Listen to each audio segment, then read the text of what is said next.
This is the Lone Crater YouTube. We hope this video helps. You begin by preparing the system so Knox can use hardware virtualization. Check BIOS/UEFI and enable VTX or AMDV. Once done, boot Windows and turn off Hyper-V and Windows Sandbox because they block emulator hypervisors. Make sure the Knox installer is the latest build, then right-click and choose Run as Administrator so drivers install correctly. If you have WSL2, consider stopping it temporarily. These steps clear resource conflicts and let the emulator claim VM hardware.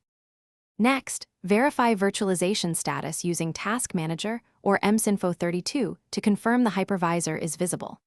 Then open Knox settings and choose the Engine tab. Set CPU cores to 2 or 4, assign appropriate RAM, and try switching graphics mode between DirectX and OpenGL to resolve GPU conflicts. If the VM still fails, use Knox's Repair or Reinstall Virtual Device option to refresh drivers. These steps let you match host resources to the VM and eliminate mismatched driver or graphics issues. Finally, reboot the PC so BIOS changes, Windows feature toggles, and driver updates fully apply. Then launch Knox and observe the VM boot.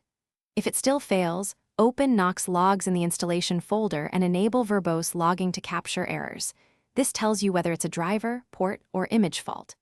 As an extra measure, reset network adapters, reinstall virtualization drivers like Intel Haxum if used, or clean install Knox.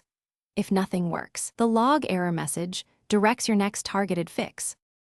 Thanks for watching. Consider subscribing if we helped you.